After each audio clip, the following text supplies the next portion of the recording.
Hi, and welcome to The Perfect Show. I'm your host, Scott. I'm what you might call a perfection prospector, sifting through life looking for little things or experiences that could be considered perfect. Join me each episode as I examine one topic that I'm presenting as a little nugget of perfection.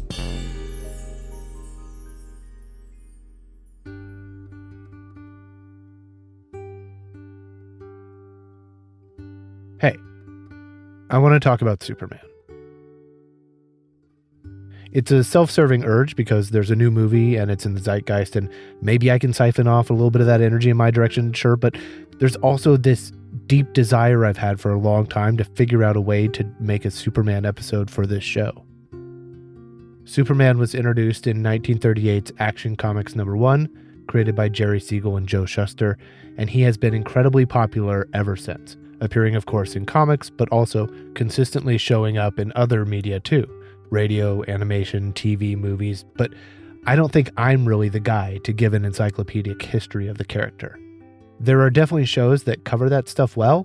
I know because I found those podcasts, I listened to them and enjoyed them. I totally am the target audience for them too. But then what am I making?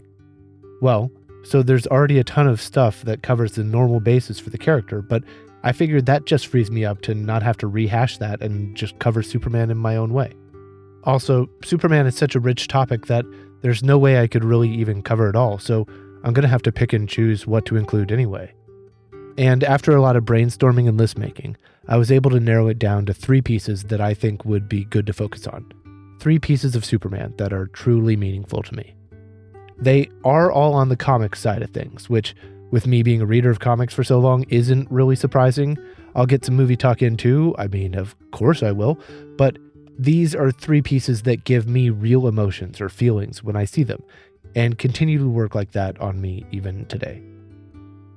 So I guess this is also my warning that it's about to get extra comic booky up in here as I describe them one by one, and also use this as a jumping off point to examine what I really love about the character of Superman. So, corny or not, Superman, the hero, the concept, is very important to me. The idea of heroes is important to me, and I locked into the superhero thing young, and I would read and reread every comic book I could get my hands on, which turned out to be a whole bunch, actually. I liked Superman before even reading the comics, though, the way that all little kids do, from cartoons and Underoos.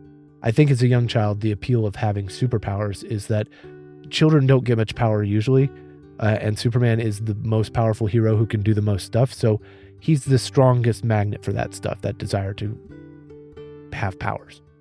Then I sort of lost interest, which may have lined up with a dip in the writing on the comics, but I think more likely it was that I entered an age where I started worrying more about what was cool. Teenage years are practically consumed with trying to be cool, and Superman is like the world's biggest Boy Scout, which I thought was not cool. Who was cool, you'd ask? Well, I was a moody teenager, so I was more into Batman for some strange reason. But even now, I'd still say Superman isn't cool, or rather, he's never trying to be cool. He needs to give off a different vibe than cool, because I think a big part of being cool is how it's a status that distances you from others. It divides people into in-groups and out-groups, and at every point, I think Superman is always working to close the distance between himself and others that he always feels as an alien. And it's okay for him to not be cool, because cool is a phase people go through, and Superman, I think, doesn't really do phases. I mean, yeah, I know there have been phases for the character like the long hair phase or the electric Superman phase, but I mean his virtues and ideals and other character traits. Which is tough from a story perspective. It's counterintuitive. We want to see most characters go on Joseph Conrad's classic hero's journey. So like a story that will see them grow and change, or doubt themselves and fail, maybe refuse the call or give up all hope before finding a way to triumph in the end. Tons of great Spider-Man stories do that, by the way. He's perfect for it. And there are definitely Superman stories like that too, but for me, I like Superman as a constant, where he doesn't really waver or change much at all. The Superman stories I like have Superman always stay true to his ideals, extremely virtuous, unbending and uncompromising, believing there's always a way to triumph, and then you build whatever story you tell around that solid core. You sort of weave the story arcs and the other character arcs around this straight line, in my imagination. It's a different type of exercise. I don't see it as a limitation. I see it as a rare sandbox for storytelling where you can have absolute faith and trust in your main character and feel like he's going to figure it out and make it all okay, because he's Superman. And then you get to focus on interesting ways to stack the deck against this character and clever ways to save the day in the end. I think it gives you a framework to tell stories that you can't really tell in many other places or with many other characters. So you get older. Being cool isn't as important. You mature. And for me, specifically, when I became a parent, the appeal of Superman came back strong. I think the appeal now, instead of having superpowers just for yourself, is the power to protect others, the ability to keep anyone vulnerable safe and sound, being in a position to save people in trouble. Superman's ability to give comfort and assure people that it's all going to be okay in the end.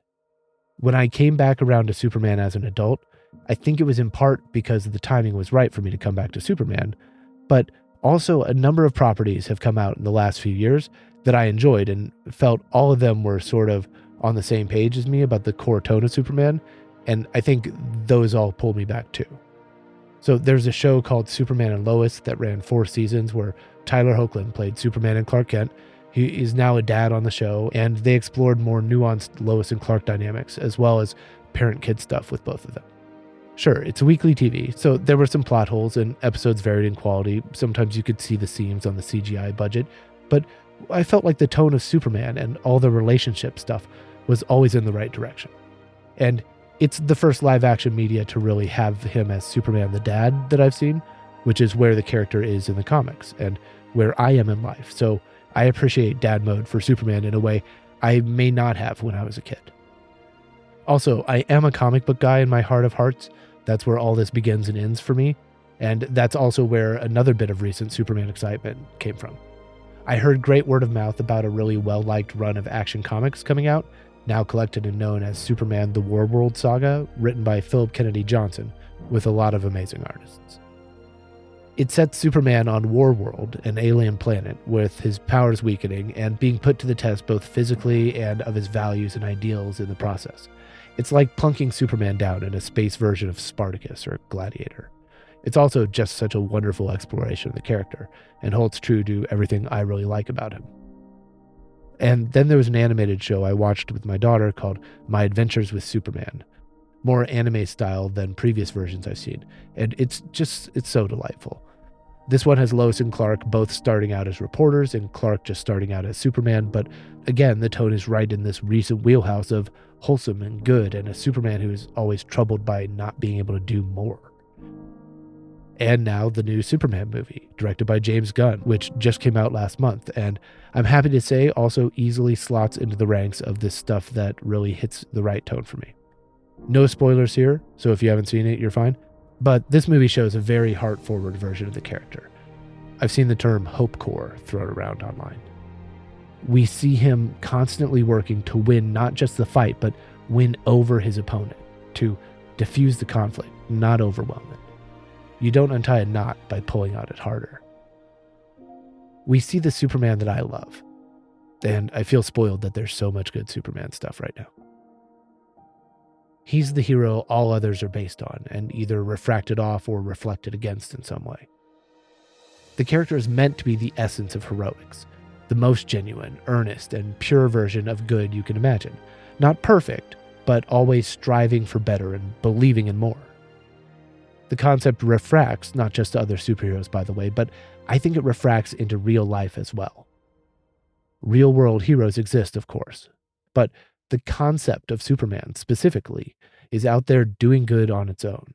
What I mean by that is, in researching for this episode, I came across several instances of people specifically crediting Superman, fictional Superman, with bringing about improvements to their life, making them be better, making them try harder, because it felt like Superman was inspiring them. In some instances, people credited these things with actually saving their lives. I found tons of stories of this, Reddit pages, BBC articles, Facebook posts, blogs, people citing the movies, the animated series, reading the comics, or an Alex Ross painted poster from Kingdom Come, pointing to those being turning points in their actual lives. But as I looked, one specific reference popped up way more than any other. One page, actually, from one issue of one Superman comic. I saw this single page pointed to in several places independently.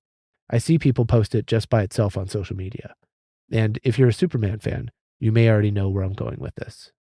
The first piece I want to focus on for this episode comes from All-Star Superman issue 10, written by Grant Morrison with art by Frank Quitely. That's a comic book series that came out between 2005 and 2008. But I didn't read it then because during that whole time I was living in Japan and had fallen out of collecting comics. This page was the first thing I had seen of it, when it would pop up in my feeds from time to time. And then it was seeing this page over and over that eventually got me to buy and read the whole series. It is part of a larger story. It connects to the pages before and after, but it doesn't need to. People respond to it like they do, in part, because it works so well as a perfect little one-page Superman story all on its own. It'll be posted in the notes and on the webpage for this episode, but I'll try and describe it the best I can. I'm going to have to do this on this episode, so please bear with me a few times as I attempt to translate images into audio. The page is divided in half vertically, and on the left side is a tall panel with a young woman in purple standing at the edge of a tall building and dropping her phone over the side. The right side is divided into 4 panels, stacked vertically. At the top is a close-up of the young woman's face, eyes closed, crying. Next panel is the same angle, but Superman is now behind her and his hands on her shoulder. Her eyes are open in surprise, and Superman says, "Your doctor really did get held up, Reckon. It's never as bad as it seems." Next panel, we see her turning to see Superman behind her, solid, gentle, reassuring. He says, "You're much stronger than you think you are. Trust me." And then in the final panel, we see she is fully turned to face Superman and collapsed into his arms as he holds her, his cape blowing around them both. It's beautiful. It's just so Superman. And I find it incredible that through this and things like this, Superman is a fictional hero, yes, but he's still saving actual lives. A concept powerful enough to create real heroics. Honestly, what's more Superman than that? Out on the weirder side of Superman comics, which All-Star Superman shows some great peeks into, it's not hard to imagine an alternate world where Superman, and everything that goes along with it, is real, just on a different plane of existence than us, and that the hero who is real there finds a way to help make this world better too, reaching into it in the form of little ink drawings, sure, but still saving people however he can. One of the things about Superman is that with the right writer, really anything feels possible. And when Grant Morrison is that writer, you get to feel that way a lot. Grant's All-Star Superman is a relaxed and confident Superman, one who is massive but gentle and calm. He's also patient, fighting humans and other aliens the way you might defend yourself from a dozen puppies attacking your ankles. You're in no real danger, but while you untangle the situation, you still are continuously looking out for all the puppies and keeping them safe. You can't just address it by tossing dogs around left and right. I love Grant's Superman, but way before I saw that page, there was a different single page of a Superman comic that I could point to as my favorite. Piece number 2 for this episode comes from the comic Superman for All Seasons. It came out in 1998, the year I graduated high school and was supposed to do this whole boy-to-man transition, to leave my home and move to a bigger place for college. I would just be going from one place in Kansas to another place in Kansas, but still, Superman's whole thing seemed extremely relevant to me at this point. This would have been when I was still identifying more with Batman's mood than Superman's, but I followed comic book artists and writers that I liked wherever they put out new books. I had loved the series Batman The Long Halloween by Jeph, Loeb, and Tim Sale, so I gladly bought their much-anticipated follow-up, Superman for All Seasons, even though Supes wasn't really my guy at this point. It was 4 extra-long issues, each representing a different season, each narrated by a different Superman character. And while many of us were expecting something dark and gritty like The Long Halloween to, put some real edge on Big Blue, I was not prepared for how hard it would swing in the opposite direction. It's so bright, colorful, beautiful, and earnest. These guys, Jeph Loeb and Tim Sale, would go on to work their magic together many times over for heroes in both Marvel and DC, but this one is my favorite. The page I want to look at is in the first issue, and the first issue is narrated by Paul Kent, and Clark is still just Clark. He's getting more powerful, but he's unsure of himself in many ways, and Tim Sale draws Clark like a great big ox, but also clumsy and awkward. It's great. When a tornado rips through Smallville, Clark gets swept up while trying to help and blown around in the storm. While up above, though, he spots the tornado heading for a gas station, putting the life of one of his parents' friends in danger. And for the first time, now suitably motivated, Clark flies. You turn the page and see him swoop through, grabbing this man so fast that we can only see Clark's top half. His legs are just speed and motion. And the force of the wind is ripping his shirt off and he flies through the twister. The man says, "What?" And Clark simply says, "Got you." Paul Kent narrates the sequence and says, "There are so few things a person can really be sure of, but I believe, in the wild trouble of that moment, our son became a man." Then the next two panels, we see the tornado hit the gas station in a huge explosion as Clark shields the man from the blast. All very exciting and dramatic stuff, but it's the "got you" panel with the context of Paul Kent's words. That's the one for me. It gave me chills the first time I read it. It's inspiring. It makes me believe in heroes. It makes me want to do good and help others. It does what Superman does. It brings out the best in the people it touches. Again, for both of these, find them and look at them with your eyes, because there's really no way I could have done them full justice with just words, I feel. But that won't stop me from trying again, because there's one last piece I want to talk about. It's the newest of the three. It's also the least widely available. It's also different from the other two in a couple ways. For one, it's not a page from a comic, it's a single sketch. The second thing is that it's black and white. Piece 3 is a drawing of Superman by Chris Samnee, who is a professional comic book artist. His name is spelled Samnee, but somewhere I saw once that he wrote it rhymed with Omni, so that's why I pronounce it the way I do. For a working comic book artist, one of your side streams of income is going to conventions and doing sketch commissions for fans. They ask you to draw something and pay your rate, and then they walk away with custom work of art from the artist. It's awesome. It's also 2025, so many artists have a way to take commissions and sell sketches online too. That's where this Superman pick enters the story. I first see it on Twitter back in 2017 when Chris Samnee retweets a photo sent to him from a fan who had won a piece of Chris's art in an auction, gotten it framed, and was sharing the results back with the artist. It was simple but striking. I've seen countless images of Superman drawn by so many different artists. This one really got me. When I asked about a straight-on shot of the piece, I was treated to a copy of the unframed image where I could really get a better look at it. I will, of course, attach the pic to this in whatever way I can, like the other two pieces, but in the meantime, here's the year's version. This is an ink drawing of Superman, in costume, flying skyward. It's a full body shot where Superman is facing the viewer, one hand outstretched in front of him and one behind. The body is in silhouette except for his face and one thigh. Minor highlights on the hands, shoulders, and arms, and the white S symbol on his chest. The cape is represented by a few lines on either side of the figure where the cape edges would be. They extend down off the bottom of the page and convey motion and speed and flight all at once. And then at the bottom is Chris's signature, which just says Samnee in all caps and the year 2016. That's it. Very simple, very graphic. The face is a few shapes, one for each eye, one for the nose, and a line for the mouth. Pretty thick lines, basic forms. The hair is just hinted at by a small shape on the top of the head, and yet there he is, Superman. I love this image.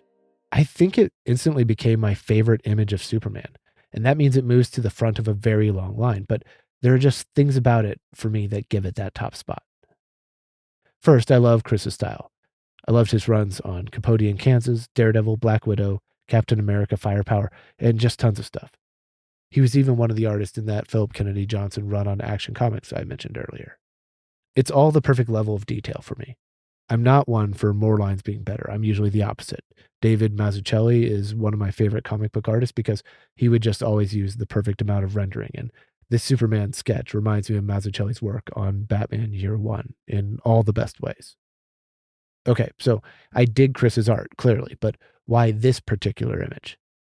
And I get that art is subjective, and a lot of this is based on the strong personal reaction I had when seeing it. So it may not strike everyone the same way, but what I like so much about this drawing, first and foremost, is it seems so instantly iconic. This Superman is as classic as it gets. And something to me about the lack of angles or sharp edges makes the forms seem statuesque. And it even reminds me of an Oscar, the Academy Awards trophy, which of course it does. Have I mentioned I like movies? The other thing about this picture's level of detail is that it gives me an idea of Superman, but it lets me fill in a lot of what I want my own incarnation to be. There are eyes and a nose, but it's vague enough that I feel like I can fit my version of Superman, whatever that may be, onto this image. I mean, there's a specific type of soups that I love and want to see, but I've also, of course, run into different types of Superman fans who enjoy different takes on the character and different versions of this hero. I get it. I'm not saying that my version is the only Superman that should be available, and this picture sort of allows for that, I think. If I want the stern-faced world destroyer, this could be that picture. And if I wanted the smiling savior of kittens and trees, this could absolutely be an image of that guy too. This could be Superman at any age, and really any version that we know of him. The negative space does a great job allowing it to be inclusive of whatever Superman you want it to be. And I just think it looks classy as all get out. So I saw it on Twitter, but besides Chris Samnee, the other man involved in that exchange was the fan who bought the picture and had it framed in the first place. And that fan is named Liam Burke. Liam is the one who replied to my initial tweet and was kind enough to send me the image without the frame around it. And Liam was also kind enough to have a conversation with me where I could find out some more about both him and this Superman drawing. Hi, Liam. Thanks for taking the time with me today. Could you introduce yourself for the tape? Hi, I'm Liam Burke. I'm a university lecturer at Swinburne University of Technology in Melbourne, Australia. And my research mainly falls around comic books, comic book adaptations, and superhero movies. And I'm detecting a non-Australian accent. Am I right about that? Could I ask about that at all? Yes, absolutely. This is an Irish accent. So, I moved to Australia in my late 20s. Oh, nice. And been there the whole time? Yeah, I've been here ever since. Very cool. Oh, did I not mention that the picture lives in Melbourne, Australia, like 8,000 miles away from me in Oakland? Had I thought about trying to go see it in person for this? Sure, absolutely. Is the show big enough that I could fund a trip halfway across the world? Not quite yet. So I found you through a piece of comic book art. Are you a comic book collector? It sounds like your whole, I'm guessing from your topic of lecturing that you might be. I mean, I wouldn't class myself as a comic book collector in the sense of I don't actively go out to collect rare issues and have them appraised. I mean, I suppose growing up in Ireland, you couldn't get American comic books. They just weren't available. You could get British comic books, which were mainly war comics like Commando or soccer comics like Roy of the Rovers, but it was very rare that an American comic would be available. Usually it was someone went on holidays to Florida and came back, and this was a very precious thing. So it wasn't really till my late teens and a couple of comic book stores opened in Ireland. I mean, they were very few and usually only stayed open for a year or two before closing. And so it was very hard to get comic books. And so while I kind of collected them, I collected them for the stories, not necessarily with the intention of having a complete run or, getting them appraised and in mint condition and things like that. I used to teach comics studies to the students, and we had the first lecture was this Oprah Winfrey style. Everybody wins a comic. So because most students, most 18 to 22-year-olds, don't own a physical comic. A lot of them obviously will read comics online and on social media, but the idea of actually owning a comic book is kind of, is almost at odds with the way we consume content today. So I just started giving away my comics to the students so that they could all own at least one comic that they could hold in their hands. And that meant we had something we could talk about when we would talk about things like, layout and integration of text and all the other things. Well, maybe that's a good jumping off point because I am calling to talk about, or I'm talking with you to mainly discuss a Superman illustration by Chris Samnee that you own. Is this a picture that you commissioned or was it already made when you came across it? Yeah, so I followed Chris Samnee as an artist. I enjoyed on his Daredevil run, which I felt was under sort of appreciated in its time. And he would occasionally put up commissions on his socials. And he put up, I think it was a Batman, a Wonder Woman, and a Superman. And you had the opportunity to bid on them. One of the problems with being in Australia is you can't technically bid on stuff like this from Australia. So I had to like get it sent to a friend in the States. But I actually bid on the Wonder Woman piece of art initially, which was this kind of quite dynamic piece where Wonder Woman was deflecting bullets with her bracelets, and someone else got that, and so I went, oh, I suppose I'll bid on the Superman one, and I got the Superman piece, and then I think it was it was meant to be because on reflection, it's a much cleaner piece. So just to describe it, because we are in an audio medium. So this is a black and white piece. It's done on printer paper. It's A4. And it's Superman kind of reaching for the heavens. He's flying, and the his cape is really just kind of suggested through these long motion lines, which give the sense of motion and speed, but also that he is this kind of blurred effect. So it's quite simple. It's a little retro, which would be typical of Sam Lee in terms of like the depiction of Superman. He's not overly detailed. He's not overly muscular or anything like that.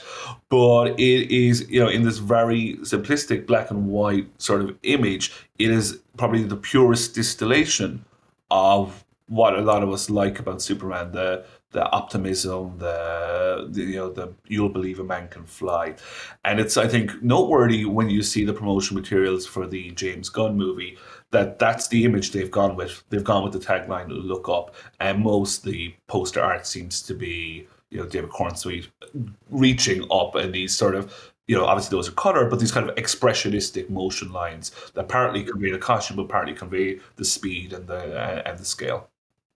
I agree. Yeah, and just looking, I'm pulled it up now and looking at it. I think it is what I responded to so much is the simplicity, but just the classic nature of it. It almost gives me sort of at first glance, it sort of gives me an Oscar statue, like an Academy Award sort of feel, where it's just this figure standing up. To me, it looks like he's almost swimming through the sky in a way. And then the cape lines that are just motion. I'm always impressed at how the artist solves the problem of how do I convey motion in a static image. And so I think this is a beautiful solution for that. Yeah, and I think your description of swimming is a good one, because some of the best Superman art, to my mind, is one where he's not super strong, in the sense of in the 90s there was this move towards conveying strength through muscularity, and everyone looked like a bodybuilder.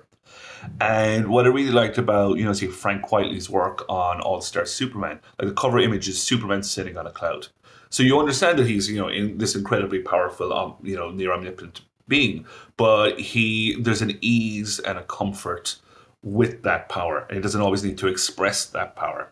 And here again, it's not like Superman is reaching to, punch through the sky, but it's this sort of absolute mastery of environment and ability, but also ease. And that's something that perhaps maybe, some of the detractors of the Man of Steel, Snyder, 90s comics of Superman don't necessarily warm to, which is this idea that in order for us to understand Superman is strong, he must be punching the snot out of every single thing imaginable. Right. The forefront aspect of him is that he's the strongest and most powerful. Therefore, that's what we lead with. But I think that's not the Superman that I like to lead with. Interesting that you said that about Grant Morrison. In researching for this, I came across an interview with him where he was saying that the whole All-Star Superman, that image of the relaxed Superman, kind of unlocked for him when he went to a convention, a San Diego convention, and ran into a cosplayer in Superman gear, just kind of being very relaxed and chill. And he was like, "Oh, right, that would be if nothing could injure you or hurt you, you'd be open and chill and relaxed in that sort of way. No anxiety." Yeah, absolutely. I think that's sort of the version of Superman that I am kind of most enthusiastic about, which, Christopher Reeve certainly had. That, the wonderful thing about Donner's Superman in 78 is when Superman comes to the city, we get a montage of, yes, he saves the helicopter, but also he gets a cat out of the tree, and he does all these kind of, these different activities. And, it's rarely about expressing strength. It's more about just this absolute kind of power. And I would say the other thing that was nice about the piece when I got it was it's a testament to to good framing, because I got it as an A4 piece that I sent to be framed, and they said, "Oh, do you mind if we put a border within the border to make it more of a vertical aspect ratio?" Which is something I hadn't considered. If I was framing it myself, I just would have found something that fit A4 and stuck it in there. And what it did was it took the edges off and it made it much more vertical, and Ah, it narrowed that kind of aspect ratio. And we're thinking of these characters in this sort of mythics sense, and you mentioned like an Oscar statuette, and that's what they are. They are these kind of these pop culture icons. It gives it that sort of, it's not a cinematic aspect ratio. It is more, it's more IMAX in that sense. It's more comic book in that sense, in that it's a vertical aspect ratio, which makes sense for these modern mythological icons that always kind of look up and live in the city. well, and It's it's a vertical, thrust of the image. Yeah. So the framing reinforces the everything about the image, and so when it came back, I think it was at that point I went, I'm glad I didn't get the Wonder Woman piece. This was the right one. So you said a little bit, it's on A4 paper, printer paper. Do you see pencil lines, or is it pen and ink or brush, I guess? I'm not able to see the physical piece, so I'm just curious what you can see from it. But yes, I can tell that there were pencil lines at one point, and then it was went over with different pens. And if you look at any of the videos Samnee used to put online, doesn't do it anymore. Yeah, it tended to be pencil line first, then ink. He usually does it like Bat October or Inktober. A lot of artists used to do this thing where they would do a quick doodle style image every day of October, and he started doing Batman ones, and then he would also sell those. So I did manage to pick up one of those, which is kind of a nice moody piece of Gordon on the rooftop next to the bat signal, and off in the distance is kind of Batman having jumped off the rooftop, presumably off to foil the Joker or the Riddler or whatever, and that's quite a nice piece as well. So a little bit more about what Liam said there, for those not familiar, is that there's a social trend every October where artists, or anyone who wants to participate really, work off the same list of 31 prompts, one word for each day of the month. And on each day, you do a different piece in ink in whatever way you want to use ink, and then share them as you go. It started out being called Inktober, but branched off into different directions and niches. Chris started doing one he called Battober, and all his picks were Batman and Batman villains, Batman supporting characters. You can tell through these that Chris loves Batman, and his style is also a perfect match for the dark alleys of Gotham City. And I feel like him killing it on these sketches each October is no small part of why right now Chris is working on the book Batman and Robin Year One, collaborating again with writer Mark Waid, who he also worked with on Daredevil, Black Widow, and Captain America. That book looks like it's going to be awesome. Speaking of which, I found your picture because I was following Chris Samnee and he retweeted it, which was such a fortunate thing because I'd been following him from Battober, and I see this picture, and for me, it stopped me in my tracks. I was just like, that image, and I saw the framed one, so I saw the narrower ratio. Yeah, I saw the different framing, and it was really impactful. And I was like, I looked at it and I thought, I think that's my favorite image of Superman I've ever seen. And it's because of how classic it is, how simple it is, but how, and I'll go into this in my episode, just how much it impacted me. I was like, this is a great Superman that I feel like there are so many different Supermans. Everyone has their own versions.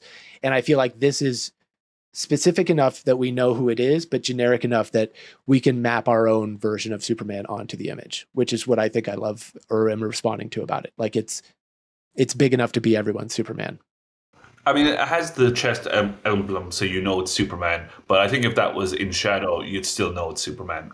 There's just something a bit timeless about Superman. I mean, there's perhaps a criticism of Superman that he's boring, and that's why the movies haven't been as popular as Batman or Spider-Man movies. And like, I don't subscribe to that thinking, but Superman in 38, when he appears in Action Comics 1, sets the template for contemporary superheroes. So every superhero subsequent to Superman is a variation on that type. So, Batman comes a couple of months later. He's, the superhero without superpowers who goes out at night. Wonder Woman, when William Moulton Marston introduced Wonder Woman, it was explicitly to tackle the blood-curdling masculinity of comics as he saw it. Shazam was there's court cases to demonstrate this, a rip-off of Superman, but the dual identity is a child. They're all variations on Superman. So Superman is he's the origin, he's the Rosetta Stone of understanding superheroes. And so if you can't make that interesting, I think that's a failure of imagination rather than any shortcomings in the character. And I think of examples like, a Superman for all seasons, All Star Superman, Whatever Happened to the Man of Tomorrow from comic books, in which Superman is still idealistic but not naive. He is still good without being living in a world of black and white. And you don't necessarily need to sacrifice the tenets of what made the character popular on page and screen for the better part of a century. Fully agree. And I don't know if it was on purpose, but you mentioned 3 of the 4 titles that have gotten me very excited about this new Superman movie. James Gunn has said, I'm basing this off of sort of the vibe of these 4 comics. Those are 3. And then I think the 4th one was Kingdom Come. Yeah, I think so. Yeah. Those are beautiful for me. I'm like, that is the right compass direction. I'm very excited about this movie and seeing how it goes. I have good hopes for it. One of the central appeals of the superhero is the transformation. I mean, if you compare a Superman to Katniss Everdeen or Luke Skywalker or James Bond, they're Luke Skywalker in the morning and they're Luke Skywalker when they go to bed at night. The thing that sets superheroes apart from other heroes on screen and elsewhere is this transformation from a mild-mannered civilian identity to something heroic. And the argument goes, and I think it holds water, that allows readers, cinema audiences to sort of aspire to perhaps the heroic type, but better identify with the civilian alter ego, Diana Prince, Peter Parker, Clark Kent. And I think that works quite well. And Superman, as the first of the classical superheroes, really established that template.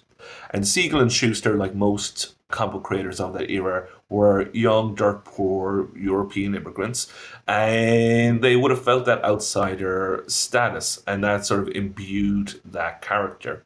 And I think it's one of the things that makes Superman work, because here we have this character who is godlike in every sense of the word, and what makes them heroic is their desire to not float above us, but to be one of us.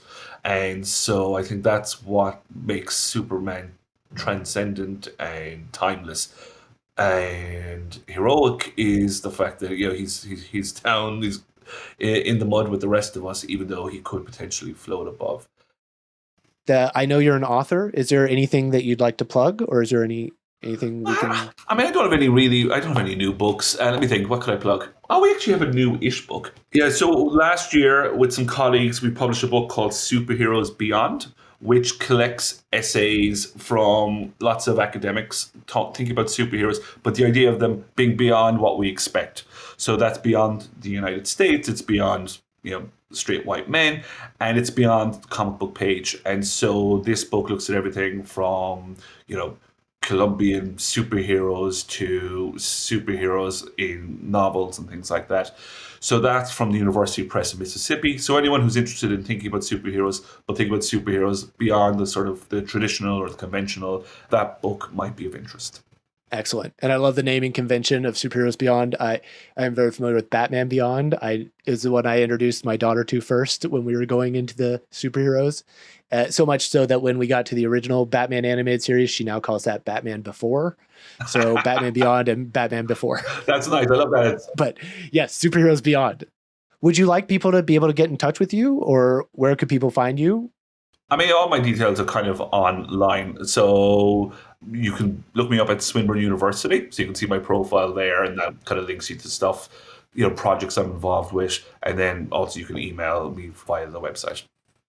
So, Liam, thank you for joining me on the show. Thanks for making time to talk with me today. No problem. Thank you for having me. It was good to talk about it. It's a piece I've had for nearly 8 years or more, probably.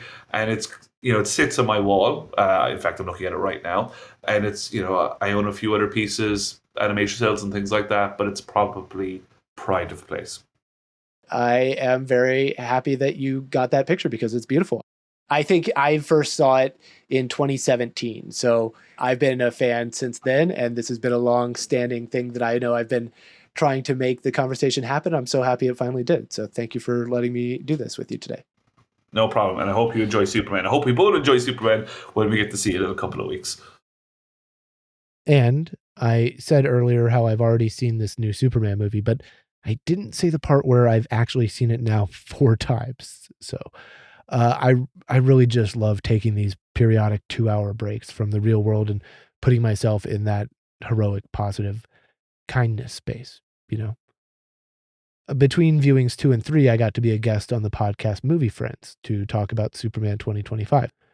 So you can find my in-depth movie thoughts there because host Seth and I talked about various things in the movie for over an hour. A couple things about that pod. It's not spoiler free, so listen after you've seen the movie. And also, I did not know how heavily I was breathing into the mic at the time, so sorry about the extra noise. But I'll include a link in the show notes.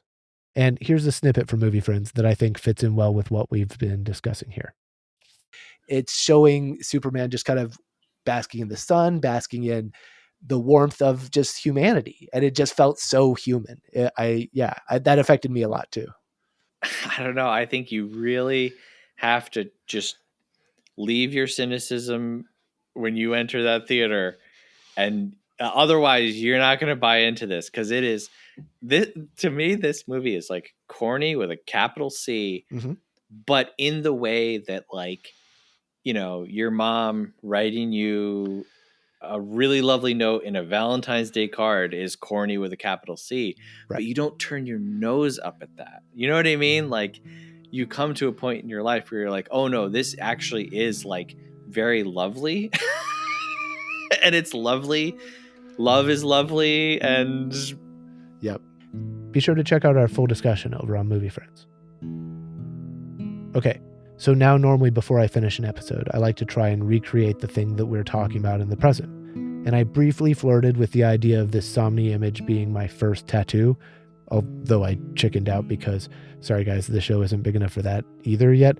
But I mean, how do you replicate who Superman is or what Superman does? For years while I've been making different episodes but procrastinating on this one, I've had these questions quietly running in the background of my mind. There have been various false starts, things I thought might pan out but didn't for whatever reason. I recorded myself on trips and doing activities, just trying to get something for the show. I think, though, by not figuring out how to recreate something I was happy enough with, I kept thinking about Superman frequently. And from that process and being in that headspace of the character so much for so long, I think it really did something. Superman inspired me. I just started to try to be better, to do better, more often. Another thing I heard Grant Morrison say in an interview was about how while most of the recent messaging talks about Superman and his S symbol logo meaning hope and zeroing in on that, he thinks of Superman's main word as action instead. It's not hope comics, says Grant. It's action comics. And I think that checks out. Superman's word for himself would be action. And Grant really has to be in the mind of the character when he writes Superman, so it makes perfect sense to me that Grant would also have action as his one-word distillation. But for the people in the wake of the character, people around his actions, who feel the ramifications, people who get inspired and dig deeper in themselves for strength, or pay it forward with good deeds for others, well then hope also totally makes sense as one word for this character. And I'd like to throw a third one in the mix, because I've been thinking more about Superman for this than at any time before, which is saying something, and doing my best to shave the concept down, like how I do for one of my experiences, to see what it looks like at its core. What's in the very center, underneath everything? This is what I've been chewing on. There's a lot going on with Superman, but when I strip away everything that I can, my big takeaway is that at the end of the day, it's all about love. The Superman world and supporting cast allow you opportunities to tell stories about all kinds of love and compassion, too. Parent love, the love of your child and for your child, friend love, pet love, for goodness sakes, romantic love, unconditional love. No one gets left out. Nobody gets left behind. Superman protects everyone. That's love. Superman helps everyone. That's love. Superman believes in everyone. That's love. My big take here is that for me, the one word is love. Superman is love. I know, cornball with a capital C, but yeah, after a lifetime with Superman and 4 years working on this episode, that's what I got. It's all about love. I'm definitely on that list of people who this character hopefully helped become a better person. I'm truly grateful to have had such a powerful source of inspiration. This Superman in 3 pieces: action, hope, and love.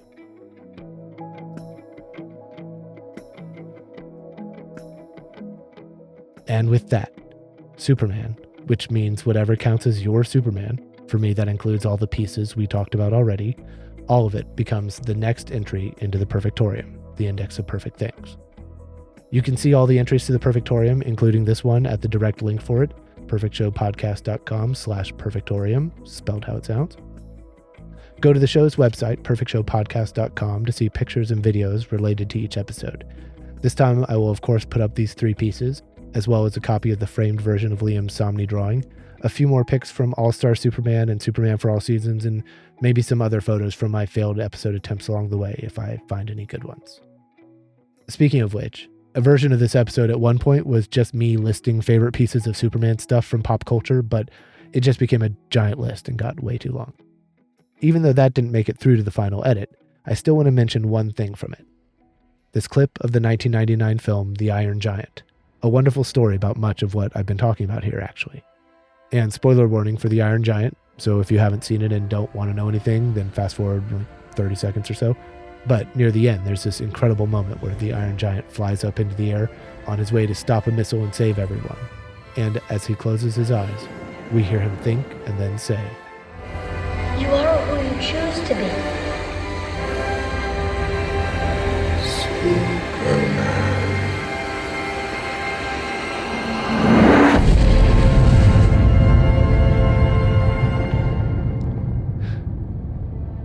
That still gets me every dang time. Okay. Thank you to Liam Burke for coming on to the show, showing me his Superman pick and being patient with me as I figured out what I was doing with this episode. Look for his book, Superheroes Beyond. Thank you as well to Grant Morrison, Frank Quietly, Jeph Loeb, Tim Sale, and Chris Samnee for originally creating these 3 beautiful Superman pieces. And thank you to Jerry Siegel and Joe Shuster for creating the Man of Steel in the first place. And then, of course, thank you to Ma and Pa Siegel and Ma and Pa Shuster for creating Baby Jerry and Baby Okay, I'll stop. You can find the info and links for all the musical artists in the show notes and on this episode's webpage, though a special shout out to Chris P., who I found through Fiverr. Chris created longer pieces based on some themes in the Superman soundtrack by David Fleming and John Murphy. And if you've been listening to the 1 to 2 minute long tracks on the soundtrack, but wishing there was more like I had been, well, you can find the full 8-minute track that Chris made for me on the show's YouTube channel at The Perfect Show, all one word. As always, if you'd like to contact the show, you can email perfectshowshow@gmail.com and find me on any socials I'm on, just at my name, Scot Maupin. That's Scott with 1 T and Maupin. Now we're at the part where I remind you to subscribe if you haven't already, because these come out without any real warning, so it's the best way to catch them when I drop them. If you are enjoying these and want to drop the podcast a perfect rating and review, please do. It's the easiest way to support the show. I'm continuing to review other shows at this point in each episode, and today that other show is a podcast called Cover Lover. Cover Lover is a show where host Liz takes a song she loves, plays a little bit of it, and talks about the song, any interesting backstory for the song or for her with the song, and then features pieces of different covers of the song that she found interesting. Even though the episodes are short, like 15 to 25 minutes long each, they end up taking me hours to get through when I listen, because I wind up re-listening to the clips that Liz plays, and then pausing the show to go listen to full versions, and then go down my own rabbit holes of covers of each song, too. I basically work through the episodes in slow motion because the song choices are so good each time. Favorite episodes of mine are for the songs I'm Not in Love, The Air That I Breathe, No Surprises, and Your Song by Elton John. I should also say that creator and host Liz's full name is Liz Maupin. Now, I know what you're thinking. I've finally given in to nepotism, even though I'm the last person you thought would do it because I possess no real power. But no, this isn't that. I don't know Liz. It's possible that there may be some family connection somewhere up the tree, but I've never met her, never talked to her. We just happen to have the same last name, and I really love this podcast she makes.